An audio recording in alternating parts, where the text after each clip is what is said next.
I'm hearing a theme over the last couple of days. Communication, communication, communication. It's so easy. We all know we need to do it. I've taken 10 million courses on communication and active listening. It's hard to do, and it's hard to know what to say and what not to say. But I mean, we heard that echoed in Guy's presentation yesterday, saying talk to your children, tell them on your medication, tell them you're taking care of it, tell them it's not their fault.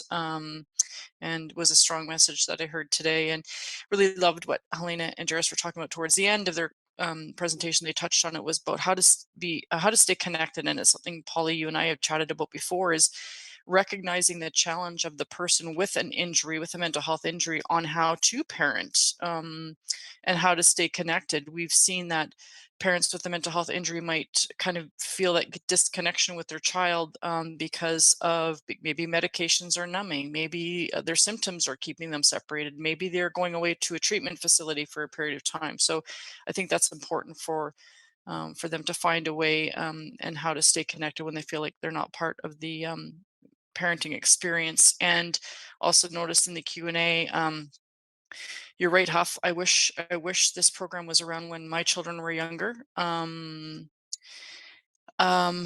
Grateful for it now, and saw in the Q&A about, how about similar programs for parents? How about for best friends? And I sure hope we're getting there. I think we can only pave the road one brick at a time, but with more of us paving, maybe we'll get there faster. Absolutely, and you know what I really took away from that was you don't need to get into details with your kids, right, about what happened, um, and you can express in a general way what it was like, and re-emphasize to them that it's not their fault, right? It's not their fault. I think that was really really reassuring for me. So thanks so much. Are you guys ready to move ahead? We are. Okay, let's do that. So, folks, we hope that it's been apparent throughout the summit the importance of people with lived experience sharing their voices. By acknowledging that lived experience is its own area of specialty or expertise, we can validate other others' experience, improve services, hone in on research needs, and overall improve outcomes for veterans and families living with mental health injuries. And I'm going to reiterate here as well too, right? When we say veterans, we're talking about members of the Royal Canadian Mounted Police and their families as well too. So I'd like you to please join me in welcoming our panelists for the final presentation of the day. We see you, we are you, giving a voice to the veteran and family community, one story at a time. So Larissa, Polly, I'm wondering if you might want to do a quick intro. Larissa? Sure. I think, just kind of reiterating what's on the slide here, we're very pleased to have a fleshed out presentation. We're trying to acknowledge as many different experiences as possible. There was an acknowledgement in the Q&A earlier that even within the military veteran culture, there's subcultures. So trying to capture all that. So we're very pleased to have Bethany Easterbrook, who is the adult child of a veteran, Tim Jelliff, who's the spouse of a veteran, Lorraine Brown, the sibling, and Jason Alexander, who's an RCMP veteran, and Diane Welburn, who is a Canadian Armed Forces veteran. So I've been really looking forward to this conversation. So I think we just kind of want to get right into it and give an opportunity to hear from all of you folks. Um, I think first I'm going to go over to you, Bethany. Wondering if you can share with us, in your experiences, what are some of the biggest challenges faced by adult children? Yeah, absolutely. So, I mean, I know we've talked about this throughout the summit, but just like the term veteran or military member here also includes RCMP, and we have to remember that not everyone is a monolith. Military children aren't a monolith either, so the experience that I'm speaking to is simply my own. But the key thing is one of the hardest things is when you turn 18 or become an adult, it can sometimes feel like you're not integrated into service access or treatment planning in the same way that family members who live in the home with the individual experiencing the OSI are. But just because you no longer live in that same home as the service member, it doesn't mean that's what is going on isn't impacting you in any way. And so, for example, I remember coming home to visit during my undergraduate degree after my father had very recently come back from Afghanistan, and knowing something had changed, but everyone trying to put on a happy face because I was home for a visit. And so that attempt to keep things normal, quote unquote, just served to further make me feel as though I was missing some key piece of that family dynamic, and that I was powerless to be able to do anything. So, even being supportive felt awkward because everybody was trying to pretend that things were fine at home. So it felt like I was kind of left out of some kind of secret. Obviously, knowing now what that secret was, it was a reemergence of PTSD symptoms that were sort of initially brushed off as reintegration stress from coming back. But even now, as an adult child, it can be really hard to find tangible ways to be supportive of your parent when you're not in the household and not seeing the day to day. And so if you're living farther away, it can be harder to do things for them or to feel as though you're able to be part of that support. And so, remembering that support can even just look like reminders of connection, reminders that you're there, that, you still are thinking about them and things like that. I would say the other really difficult piece is as an adult child, feeling as though you're forgotten in the chaos. So the symbol for the military child is the dandelion because it represents hardiness and resilience. But it's also really important to remember, and this summit has been a fantastic reminder of this at keeping it at the forefront, that resilience doesn't mean that there isn't a need for children, both adult and children, to navigate support during that process. Thanks, Bethany. Yeah, it sounds like I'm kind of trying to envision your experience, and it's something that we've talked about with even young children. If you don't explain to them what's going on, they're going to fill in the blanks. Like even young children, they're pretty observant, and so if you don't explain to them what's going on, like I said, do we want to leave it to their devices on their explanation of why mom and or dad is off? So sounds like even for you as an adult, maybe in an attempt for your family to kind of protect you and make it a fun time when you're home, I'm almost feeling that kind of tension and awkwardness. So Yeah, and of course, as you age and as an adult, it's easier to kind of fill in the blanks more accurately. But I remember being a child and having sort of similar experiences, but filling in those blanks in a very different way. And it's come up even in the previous presentation where talking to the child is so crucial, because if you don't, they may think, I've done something wrong, or I need to try to fix this. If only I had done this or hadn't done this, then my parent wouldn't be feeling the way they are right now. And so that communication, I know it's come up time and time again, but is so crucial across the span of communicating with your child as an adult as well. absolutely. Thank you, Bethany.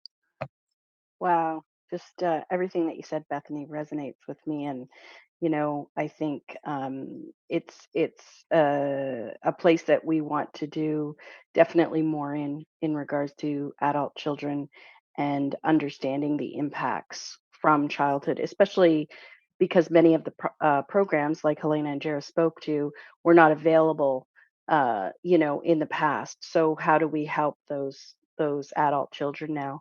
So Lorraine, if I could sort of ask you a question, what are some of the challenges that you've faced um, by being the sibling that is supporting her brother as a veteran through his mental health and other illnesses? Thank you, Paul. As a sibling, well, my brother is older than I am, and he suffered a stroke 3 years ago. And when he came into my care, we started unpacking his time in the military. that happened when he was a younger man, and there were lots of secrets about it. So initially, I felt guilty that we as a family didn't know that he had experienced so uh, profound abuse in the military. He's a Black man, the racism, the name calling, the violence. It was shocking to me. And to know that he carried that for decades. And when we looked at his life and judged his life, alcoholism uh, was his big one, and all the complications that came with alcoholism. Um, we misunderstood what the origin was. And so when he arrived in my care and I learned his story and then looked for some support through Veterans Affairs, um, it's been helpful for me. Uh, as I shared with this group before, our father passed away before he could understand what his son's issues were or where they stemmed from. So I feel sad about that. Also, looking after a sibling that's older than you have to be careful of honoring them and respecting them and treating them like they're independent and intelligent and that they're your big brother, even though sometimes he is like my 8-year-old child because of his injuries. I've learned that it's important to be kind through frustrations, that there are setbacks, 2 steps forward, 3 steps back. And in those moments, he responds most to kindness. It's not my job to re injure my brother. Um, it's not my job to judge him. I just want to care for him. I want the best care for him. And I want to support him in moments where there are triggering episodes, such as news that was released in America yesterday. That can be a whole triggering impact on my brother. And so circling around him in those moments when I may know that he's feeling triggered, but there are other times that I don't know. So it's complicated looking after my brother. I'm grateful for the opportunity. I'm grateful to the people who have served, and I'm grateful for the learning that's taking place and changes. So, Mm. Thank you, Lorraine. Thank you so much. If I could just sort of ask you one more sort of question on top of that is through this journey with your brother, is there any resources that have helped you personally, with with the judgment piece or, any resources in general that you'd be comfortable sharing? yes, I am grateful to Veterans Affairs because they allow counseling for myself in order to support my brother. So that's been very helpful. And the person that I work with uh, specializes in supporting veterans and family members of veterans, so has very specific knowledge that guides me in my profession as an educator. Uh, I know lots about human interaction and I have lots of experiences, but not the experience of supporting a veteran. So I'm very grateful for that type of support. And then how the counselor encourages me to do self care, radical self care. And that's surprising for me that I would need to really mm, pay attention to that and know that I need to take care of me. And it's okay for me to take a step back and set boundaries with him because I need to take care of me too. So she helps me to do that. And I'm grateful for that. Thank you so much for sharing, Lorraine. Thank you. Thank you. Yeah, it was something that I kind of spoke to earlier. I can relate to what you're saying, Lorraine, that you are in a caregiver role. Your brother has some needs some support physically, but when you take that step back, I think many family members as caregivers feel guilty for that, but it's so essential. So thank you for that. Before I ask another question, I need to make a profound apology because we are not joined by Jason Alexander, the famous actor from Seinfeld. We are joined by Jason Anderson. So my apologies for that. It just kind of came out. So I'm sorry, sorry about that, Jason. But I am going to turn next to Tim. Tim, I mentioned that you're the spouse of a veteran, but you are a father as well. I know you have a busy household, and you have been very much a caregiver. So, wondered if you had any insights that you would offer to parents of younger children. It's a very good point, and thank you all for presenting today. And it's been wonderful listening to everybody and the information that's been given and this story shared so far. Yeah, so as a caregiver, as a father, and a support person for my spouse, over the years it's been very tough, and I've just been kind of condensing some of those thoughts here. So I think one of the things I wanted to maybe highlight was the transition from where my children were, where their age was at when I started my journey to where they are now, which is where they're teenagers. So I guess the information and the way that we would have approached them as young children between the ages of, let's say, between 9 and 10 is a lot different to what it would be today as teenagers between the ages of 15 and 18. And it really made me think that, yes, there's a different language that you would use for the younger child as opposed to the teenager that has a better comprehension of what's going on. And I think if I'm going to share something, I guess it would be, as younger children, I did my best to, I guess, shield them from the real harshness of the PTSD injury. So even though I was taking the steps myself to help myself and in turn help my spouse and my family, initially I was a big shield for my young children at the time. So I would take on board a lot of the, I guess, like the raw feelings that my spouse was having and expressing, whether it was either through frustration or not being able to deal with day-to-day things. Simple things like going out to do the groceries, and they may get to the store and somebody would trigger them. That would be it. That my spouse would come home and she would lock herself away in the bedroom for the rest of the afternoon because she couldn't deal with it. Shielding my children from the moods and the frustration, the angry thoughts that they had at the time. That was something that I took on board, and that was something that weighed heavy on me, which is in my presentation for the video that I did with Atlas. And when I did that video, that was about the weight that I was bearing at the time. So here we are, quite a few years on from that now, probably a good, probably 5 or 6 years on from that now. I certainly don't feel the weight of that anymore. I think through lived experience, resources through the programs that are offered here, OSIS and Atlas, I'm certainly able to deal more effectively with those mood changes. And I think it's also the key things that happen with your spouse. So there's little things that you pick up on. What kind of day did they have?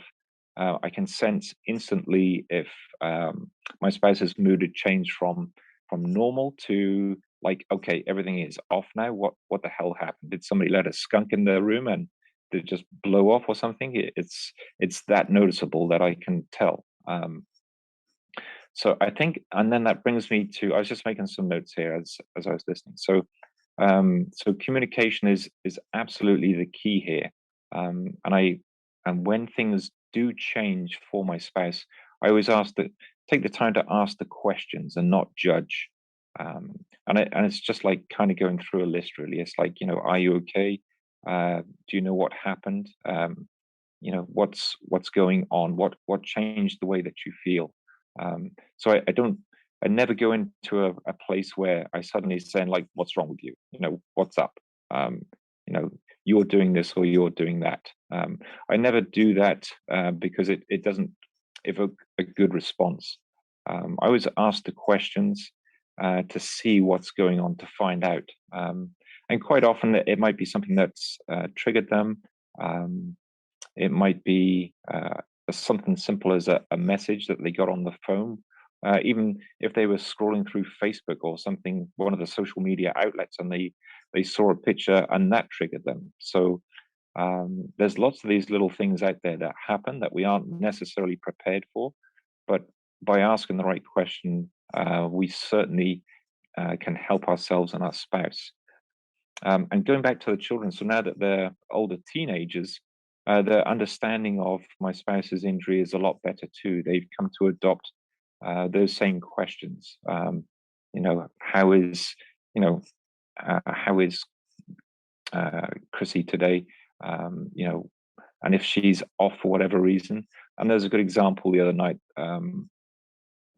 There's been some changes within our extended family. My stepson has a baby by his girlfriend, so some things have changed there. And my spouse was very off, so by asking the right questions, I found out that through what had happened, that it actually triggered her and some of her old, I say old, some feelings that she had before, and it triggered her. So really, by me asking the questions and comforting her, really helped her release that emotion, as opposed to it coming out as an angry tirade against the family. Because straight away, when she started talking to our children, I could sense there was anger in her voice. So I remember I just calmly put my hand on her arm and just said, "It's okay, honey. You know, we're all here. This is, you know, we're all here to listen and help with this." Hmm. And as soon as that I did that, it was like somebody released the pressure valve from her, and she's like, "Whew, okay, I'm not on this on my own." And so we all moved forward on that. So she was then able to talk to everybody at the dinner table about what was going on. And so instead of something that she was carrying herself, we were then able to share that, and I guess all help carry that weight a little bit. So it just wasn't on one person. Sounds like you've come up with some good strategies, Tim. And I think one of the best pieces of advice I received from one of my counselors was be curious. That I shouldn't Yes. assume what my loved one was going through, but to ask some questions and be empathetic in that. So thank you very much for that. You did beat me to something that I was going to speak to later, but if anyone wants to hear more experiences, voices directly from veterans and families on the virtual summit venue, we have links to what we call digital stories, which were created by veterans and veteran family members. And you can learn a little bit more about both Tim and Diane's journey there. So thank you, Tim. I'll hand it over to you, Polly. Sure. So, Jason, I think the next question we'll give it a go with you. So, as a veteran, what did you observe in your family members with, your diagnosis, and was there, from what you were observing in your family members, was there any impacts on you? Thanks. Yeah, when we think about the impact on our families and we're watching what's happening, we're watching it through that PTSD lens, right? Everything that's happening around us, we've got this really negative kind of outlook on anything we're seeing. But when you kind of distill past that, what I was seeing, the impact was, my household was eggshells. My spouse and my child were walking around kind of not sure, will this loud noise set off dad? If I start banging around in the kitchen at this time, will my husband get upset? Those kind of things really started becoming pronounced, and you started seeing the reactions that they were having to your trauma responses. I think, with that, the initial response, and I think the hardest part of that was that internalization of the guilt and shame that just really started welling up. Is that your family is changing and being affected by this situation that they weren't part of, and you start feeling that shame and guilt, and that starts pushing you to not want to be with them, to start backing away, withdrawing, spending more time sleeping, going down to the basement away from them, so that you're not impacting their lives. And you really start getting into this kind of negative self-talk, or this inner critic that starts coming out and starts beating you up and saying, like, because of you, your family's not enjoying themselves. When really what it is that they're doing their best to try to be supportive to you, but that negative filter that you have is just looking at the negative side of it and not seeing the positives. Thank you so much for being so honest. So how were you able to sort of flip that PTSD negative lens? And It- I'm sure it took some time. well, I did a little bit of a different approach than most people with PTSD when they get diagnosed. I got loud and proud with it. So I ripped back the curtains, and everybody saw the powerful Oz, right? It was, I sent out an email to family and friends saying, this is what we're dealing with. I've been diagnosed. I took to social media and I became very vocal with, this is what's happening. This is where our family is. And I actually ran a blog for a while talking about my personal experiences through that initial stages of it. So it became very open. With my son, one of the things, luckily enough, he was really hooked on that cartoon Inside Out, the Pixar movie about talking about the emotions and development. So we tied that right away into it, so that he had an understanding and an outlet to try to figure out what was going on. So when I was down and he would ask me, what's the matter? I would say, I'm just having a blue memory. And it was that really quick reference that he was able to say, oh, so he's sad, as opposed to talking about what's causing it or anything else. It was very direct. So we opened up the communication. We didn't keep it a secret. And that's where we were able to start talking that, no, I'm not upset because you guys are doing this. I'm not upset because of that. I just have to take a second to ground myself. And that changed the dynamic in the house. Thank you so much. So true. It does, and it sounds like for you being able to be open with your diagnosis and everything really had a positive impact then on your interactions with your families and being able to communicate that and going for the help and using different avenues. So kudos to you and your family because it's a difficult place to be in.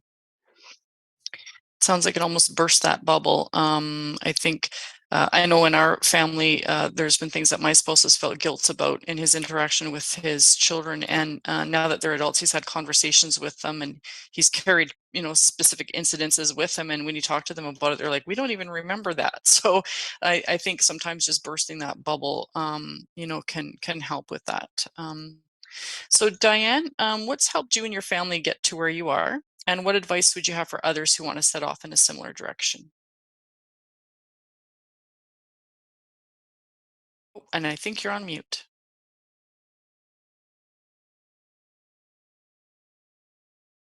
Can you hear me now? Perfect. What was your question again? The question was, are you on mute? Was my question. So I was asking you what's helped you and your family get to where you are, and what advice would you have for others who want to set off in a similar direction? What has helped us, what Jason was just talking about, is to just present the injury for what it is. I now know, the path to healing is, if you have a broken ankle or if you have a sprained ankle, I would know what to do. If it's sprained, well, lift it up, put ice on it, and light patches. And if it's broken, then I need to seek medical assistance. And I fought that for so long. I was embarrassed. I was ashamed. I felt unworthy. And so there's a lot of feelings, that we store up and the memories, and we make our own memories and we click with that. And I know for me, once I reached out for help, I noticed the the damage that I had done to our relationship, my family. And so, once we were able to talk, again, talking is the thing. And if you can't talk, then do body language, do something, to make it, to bring it out. Be mindful, be intuitive, to bring it out so that, you can shrink that elephant in the room and you can shrink those feelings. And that's what we did, it's not easy, to put ourselves out there and to be vulnerable, and and the trust. There's just so much. We've protected ourselves for so long to be able to do our job or what was requested of us, and to finally let go of that barrier and to allow my family in was huge, and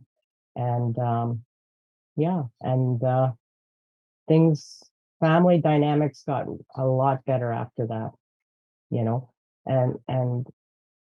I would have to say, at the beginning of our journey, I didn't know it was our journey until at least, the last few years. I didn't know.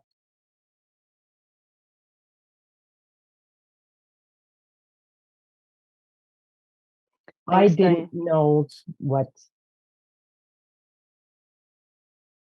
my injury had done to my family. And now I know. And that's why I'm here today. Thank you very much. And you, very clever, because you kind of almost even answered one of the other questions that we'd had, because we were curious about, why some people chose to be part of the panel today. So thank you very much for sharing that, Diane. We are so thrilled that you and the rest of the panelists have chosen to be vulnerable and to share part of your experiences, and for the work that you and Tim have done in the digital stories as well. Polly. If I ask, and this is really for anyone that wants to answer, when you were in one of your most challenging times, what gave you hope to keep going?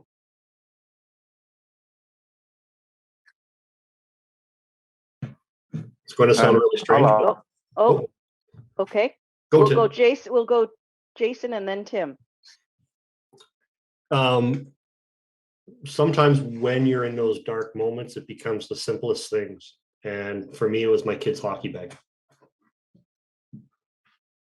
Because that represented a connection that I had with them, because every Saturday and Sunday was hockey time with him. So that dark moment had to move on in order for me to get him to hockey. I like that. Thank you for sharing. Tim? Just repeat the question again, please. Sure. So when you were in one of your most challenging times, what gave you hope to keep going? Definitely the feeling that I wasn't alone in what was happening to me. I remember feeling so overwhelmed with, so I just come back from helping my spouse from an attempted suicide, and carrying a lot of, I wouldn't say guilt, but it's like, what the hell do I do now? How can I make this better?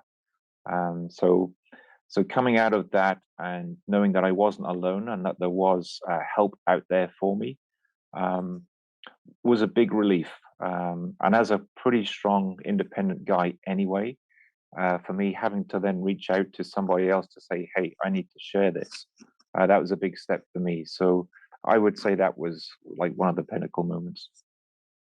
Thank you. Anybody else want to share? Kind of similar to what Jason said, but for me, it was the pockets of like normal, when there were a lot of tumultuous times, but the pieces or parts where there were glimpses of like the family dynamic as it was previously, and a lot of the time it was doing those quote unquote mundane day-to-day things And the part that really gave me hope was when my dad did actually reach out and realized that this was an issue that needed to be dealt with, and that he didn't have the tools to deal with it by himself. So seeing those mundane moments become more common, I think, was the biggest thing that gave me hope. Thank you so much for sharing. Can totally agree with that. I think for me, recognizing how far we had come and that we were just in a moment. And when I looked back on our last 12 weeks, 16 weeks, whatever that moment was, that he was living his best life and we were just having a blip.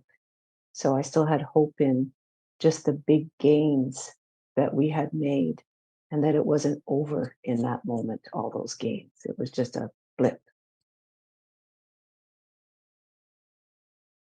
About keeping some perspective. I really appreciate that.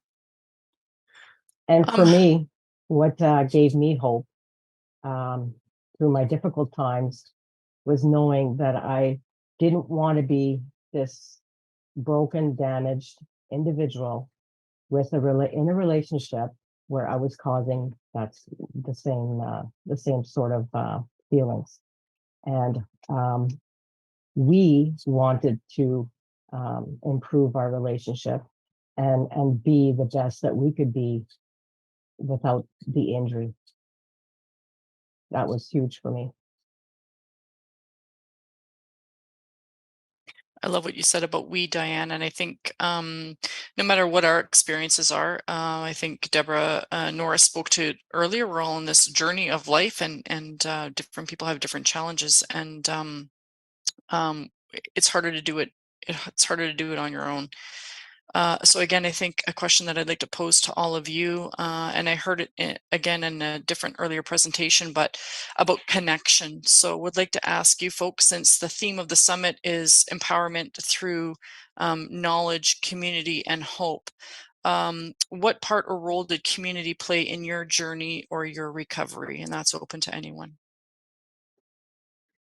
It was crucial for my families. I have dozens of aunts and uncles from like my father's military like brotherhood, and that includes everybody who's in that military sphere. It's not exclusive. It's not an exclusive term to just like men in the military or anything like that. But these people provided so much support and understanding during deployments, during holidays, and especially when things were tough at home. They provided outlets for my dad to talk to people who got it, and they provided outlets for us as children, as adult children, to talk to them in a way where I was able to. I'm thinking of a couple of people specifically that I was able to have conversations with separately about the concerns that I had as an adult child about my dad and where things were at, and being somebody who is almost an intermediary and being able to tell me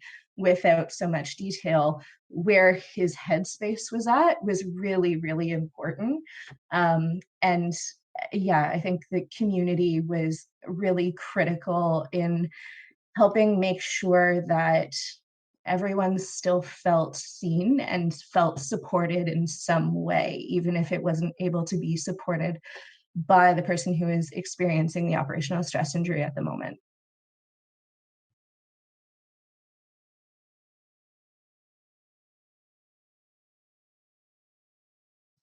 I think from the veteran point of view, with community comes a couple of different things. One is that you have to establish your community, especially during this healing process, because there's going to be people that in your life that you feel very close to or that you thought were a strong connection, but you right away find out that once you have that diagnosis hanging over you and people kind of realize what you're dealing with, they start backing off. So you have to be more selective. And the other piece is that you have to seek out the normalization factor, and that's getting connected with peers. That piece, I think, for myself was instrumental in becoming involved and helping with the initial stages of kind of processing this, is connecting with other people that were dealing with the exact same thing. because it made you realize that you're not alone, that what you're experiencing and what you're going through is normal for the abnormal situations we experience.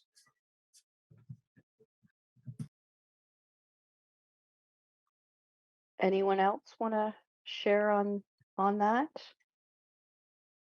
Yes. Oh, okay, Diane. And then I uh, think Tim. Okay. I beat you, Tim. It's okay. For me, the I during my healing process, I got involved more with my community where I lived, and like-minded people like myself, and peers, and also practice discussions and conversation about PTSD, OSI, mental health injuries.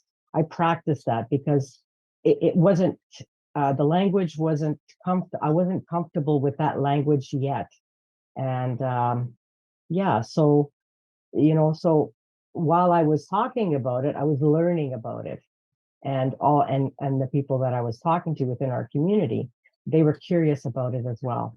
And I think that was a key moment for me to be able to comfortably and get through the awkwardness of talking about, to our family and friends about an operational stress injury, because it's not something that our past veterans and family were able to talk about. World War II and One, and any other conflicts that we were involved in. And we have a perfect opportunity, because I've had resources available to me not to be alone, so. Thank you, Diane. Tim? Yes. So this is a very interesting one here, and through this whole process, there's been a lot of self-discovery and self-growth, and I found something at the start of this year which kind of reminded me of why OSIS and Atlas are all there for us. So I'll describe myself as a hyper-independent type person. So then when I saw this, it really kind of made my eyes open. So I'll read it to you. It says, I don't know who needs to hear this, but hyper-independence is the result of trauma. I don't need anybody, and I must do everything myself. Really means my ability to trust has been injured by people systematically letting me down and failing me. At the end of the day, you do need people. We all do. So I think when I first, as a hyper independent person myself, reaching out initially to the group and getting involved was exactly one of these situations. It's like, okay, is it going to let me in, and then I'm going to fall by the wayside? And what I found is that absolutely not. It's always there. There's always someone to speak to when you need help. And if you need a resource, it's there. If there's a group you need to go to or a meeting, it's there. So I think getting involved and just getting on board with all the supports that are there is absolute key. So, like I said, I read that little excerpt for you, and when I read it, it was like, oh my God, that's totally me. So once again, thank you. Thank you, Tim. That's yeah, I love that that description, because I think it describes many of the family members, many of the veterans themselves, in that, no, I've got this, I can do it, right? And not always reaching out. And I think the biggest thing for me over the years, because probably for the first I'm going to say probably 10 years of my spouse's diagnosis, I was really alone. I didn't have that sense of community because he had been out of the military, we had disconnected. And when I started to get connected more to that community again and share those experiences, because as much as my family and my friends that were civilians wanted to help me, they just didn't get it. Right. So when I found my community that got it, um, I've grabbed them and not let them go since. So, such rich conversation. Um, Lorraine, if I could just ask you if there's, because I know you listened to some presentations today. Is there, anything that resonated to you today that kind of stood out?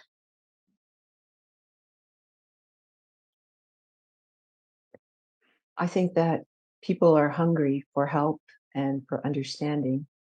Um, so the connection piece, the communication piece, and the caring piece, and staying connected and being of emotional service to one another. Yeah, that's what I'm hearing. Wow, thank you so much. Again, a question for any of the panel.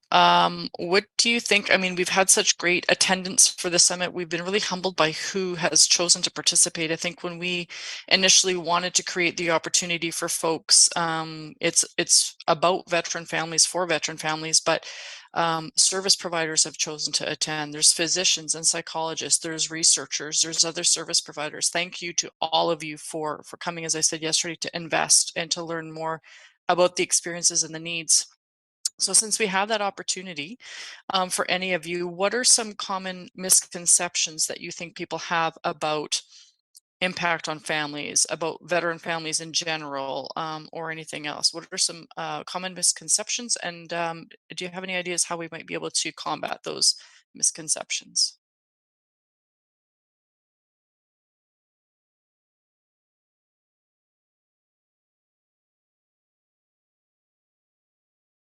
It's a biggie and I just dropped it on you. Well, for me, from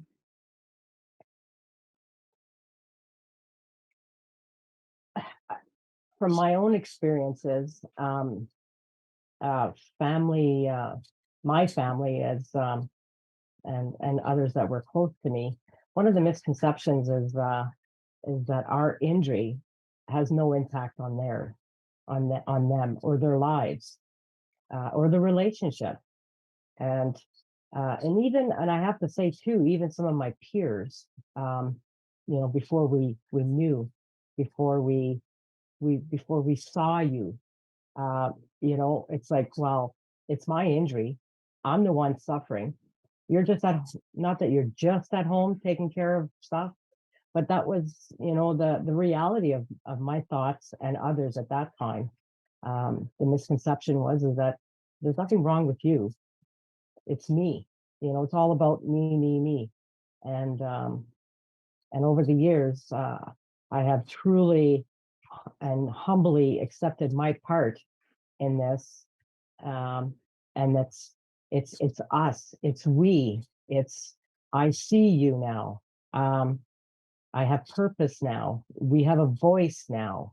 Um, so for me, that's a misconception. And how to combat that is um, to normalize a mental health injury like you would a broken ankle. Normalize it, talk about it as if it's a conversation. Because we're human beings, and we have a lot of things going on in there, and we don't need more. We need less, and the less is the more we talk about it, the more friends we have of the veteran family, like the researchers and doctors and lived experience and each other, and you know that's how we combat that. We walk the talk. We follow through, and we be respectful, mindful, and gentle. And we can still get the job done and still have all these positive feelings to be able to combat the stigma of mental health injury, that we're not unworthy, that we are worthy, and that our families are worthy as well. And they are part of our injury, and they are now part of our recovery. And we're all together in this. That's how we're going to combat this. Thank you. Thank you so much, Diane. I mean, I've got tears here. Um, I think we have Tim and then Bethany and then Lorraine. Tim, did you want to say something about that? Because I saw you go off mute. Yes, I think Diane actually hit every checkbox right there and then. It is a we, it is an us, and to help normalize an injury that is a mental one and not just a physical one. I think part of the stigma is to take that away from oneself as well. To think, well, if we have this injury, that there's something wrong with us as a couple or a family. There's actually not. Most people out there have some kind of injury. They just don't wear it on their sleeve, and you don't have to every day. You don't. It's not like you walk into any particular place and say, I should get special treatment because I have a mental injury. But at the same time, many people have an injury of some description, but they're very not. They aren't willing to share that in some shape or form. And I think the people that come to any resource that's given are there willing to break down those barriers. So I think the misconception is, trying to fool yourself to say, like, yes, there's nothing wrong, when actually there is. So yes, you do have to fix that through help and peer support, same way as you would fix your ankle if it was sprained or broken. So well done, Diane. I thought that was excellent what you had to add. Thanks, Tim. Bethany? Yeah, Diane, I think what you said is so powerful. I think that I have kind of mentioned it in an earlier question, and also it's been brought up today in earlier presentations, but I think one of the misconceptions about adult children is that, this is a little tongue in cheek, but as soon as we turn 18 and move out, like, we are magically no longer impacted by the parents' OSI, and that's simply not the case. But we can see that this is a bit of a misconception by, as Jairus mentioned previously, this significant gap in programming and resources for adult military children. There really is nothing there to support adult children of a member who has an OSI, who has PTSD. And as I mentioned previously, just because you're not living in the same house as them anymore, it doesn't mean that it's not impactful, because it absolutely still has an impact on the family dynamic, on your relationship with that parent. And for a lot of people, it may actually have an impact on their relationships with other people outside of that family dynamic as well, right? And so, I think that there still may be this misconception that now that you're an adult and you're not in the house, like, this isn't an issue, you can deal with it on your own. And so I think obviously the way to change that is to bring more awareness to the fact that this isn't the case, that it still does have a significant and sometimes profound impact on the military child's relations outside of the family, outside of people who understand or know what an OSI is. And so bringing that awareness through things like this summit, through research, and continuing to develop programming, I think is going to be really the only way that we move forward from that. Thank you, Bethany. So well said. And I know Larissa and I have this conversation quite a bit, because as everyone knows, we're colleagues, we're friends. We both have adult sons, and we see the struggles. And my oldest son is 30. He still has a backpack full of bricks. He does not live with us. They're his to unpack, and we try to support him as best as possible. But the connection as to where that started, it's still there, and he doesn't live with us, right? So, and it, like you said, Bethany, it's that ripple effect into other relationships that he's trying to have in his life moving forward. So thank you for putting the spotlight and sharing that. And we'll go to And just Lorraine. sorry, Oh, just sorry. before we go to Lorraine, sorry, Lorraine, but it was just something in the conversation between you and Bethany just now that was flagged for me. It was very interesting to me, as Polly said, being myself the parent of now adult children, and seeing their journeys. It was actually in a conversation we had with Guy Dallaire in preparation for this summit, where he shed his perspective and insight that as a young person under that magic age of 18, Bethany, that he didn't have the insights, the capacity, the life experience, the wherewithal to understand and process his experience. It wasn't until after he became an adult and had got some of those experiences that things kind of, I mean, these are my words, not his, but impacted him more fully and said, wow, there really is some stuff for me to unpack here. And I think that's why I think that we're seeing more adult children coming forward. Why didn't they express it? Why wasn't there a need, a few years ago? It's because those folks needed that time. So it was just a really interesting observation that I wanted to share with everyone. Sorry, Lorraine, over to you. Oh, thank you. Misconception that I've lived with my brother. My brother's 60 years old, so time and placing him. That injury meant weakness. That when you put that uniform on, that you were strong and that you could take just about anything that came at you. And it's been a process of him understanding that the OSI is not weakness. It was part of the uniform and part of the journey. And he's no less masculine because of that. So healing and hope, I think, is helping him. Thank you so much, Lorraine. I just wanted to, for the panelists, one of the comments in the Q&A, and I think this is just really poignant, is thank you so much to this panel. This is the first time that I have felt okay about my injury or connected in any way for a very long time. That just gave me goosebumps. So, what we've put together here today has been really meaningful to so many. And I'll just leave it open to any, we have a few more minutes. So Larissa, unless you have another question, I was just going to ask the panel if they had any last wise words that they would like to leave people with. Jason. Well, before we go to the wise words, because I'll definitely not say wise words.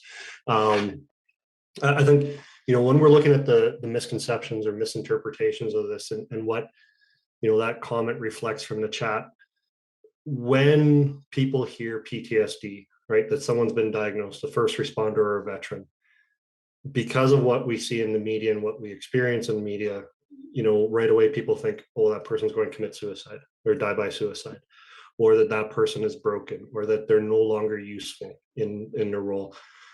I think one thing that we need to realize is how incorrect those pieces are, right? Because you have a diagnosis of PTSD, it does not mean that suicide is going to be a focal point in your life. Yes, it might present itself at different times in various stages, but it doesn't mean that that's going to be the end result.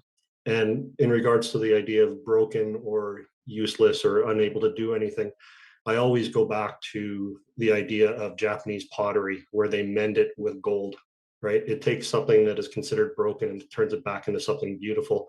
And that really is what PTSD can do for us, is that we can start putting these pieces back together for us. We're not going to be the same, but we're definitely going to have a stronger set of foundations that we're working off of.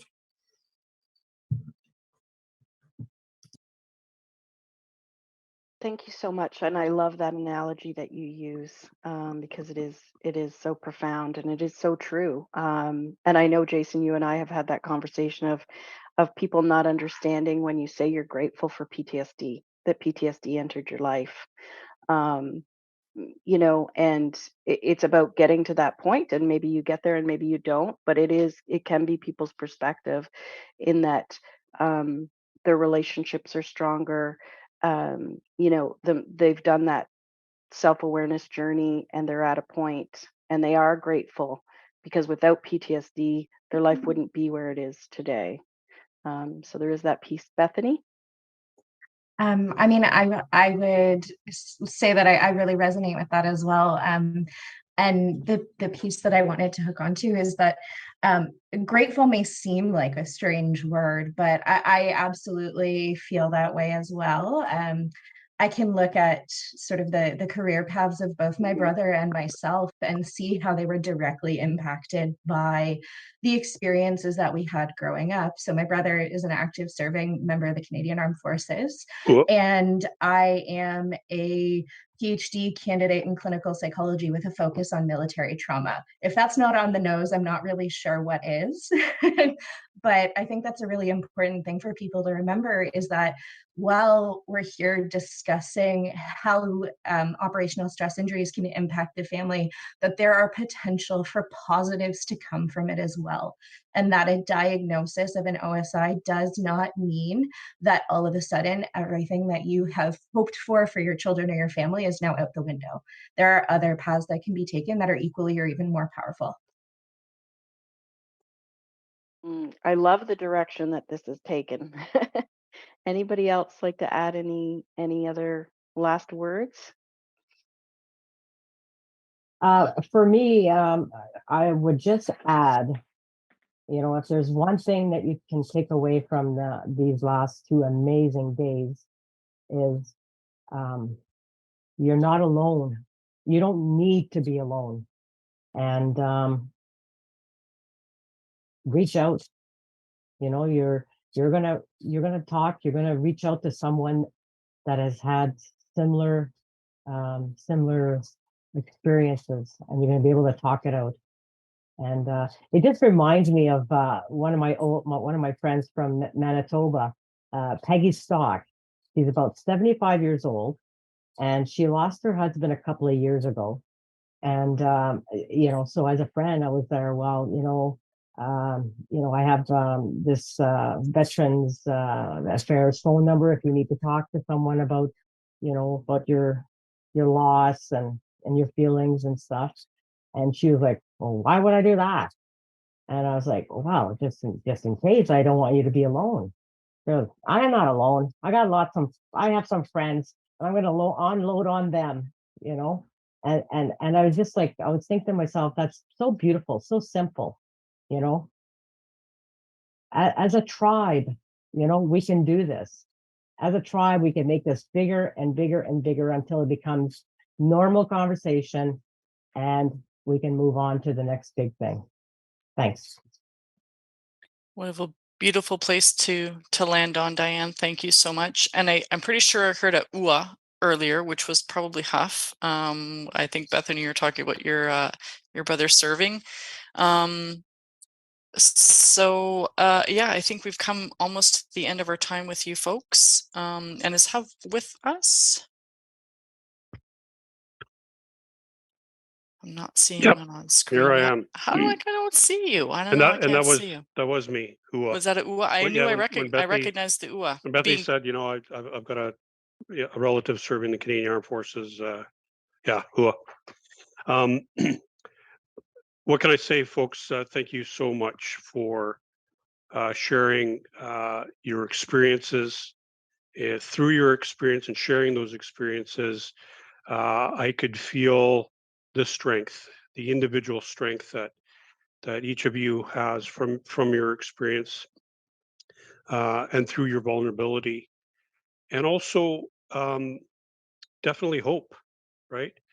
I think for me, I maybe I can recover by myself, but because maybe that it's just very difficult for me to reach out or to ask for help.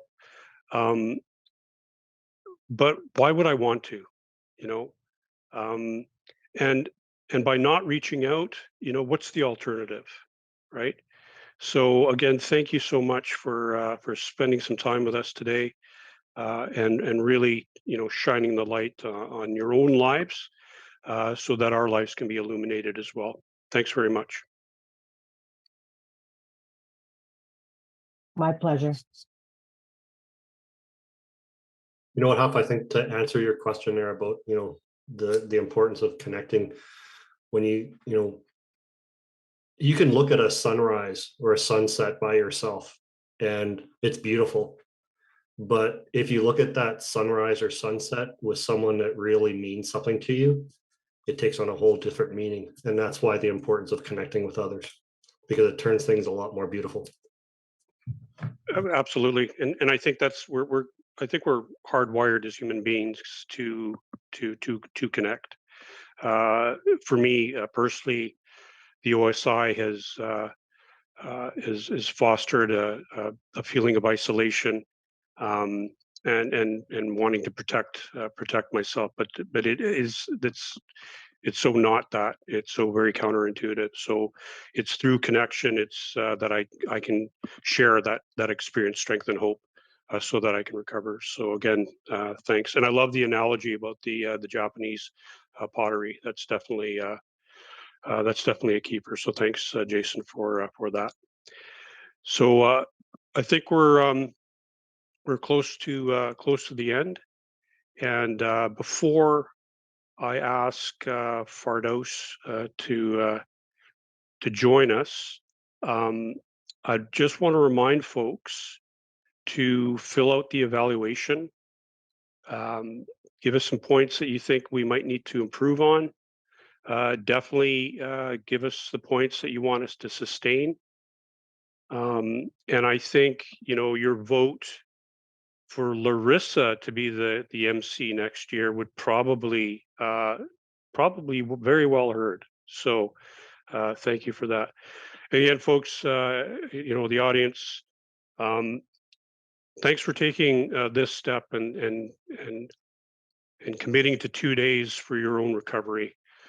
Because when you're committing to your recovery, we're committing to ours, and it's wonderful. So I just want to welcome back Fardos Hosseini. Yes, before we're bringing him back, Huff, I just sorry. See, I'm taking over hosting duties already. But You see, open the you're- door. yeah, You open you're the done. see? Natural. I'm a natural. Check. Next year, you're good to go. What I did want to flag is that conversation. I think I loved seeing the Q&A, the chat happening there, that I think there was a lot of validation for folks and maybe opening some doors for them to consider and re-examine some stuff. I know it's in the chat, but I just want to highlight that we do have clinical support available. I think the information's in the chat. The information's available on the venue itself. You can click right on there. So want to encourage people to take advantage of that if they just want to kind of explore a little bit more or get some things off their chest about anything that they've heard in the panel or over the last couple of days.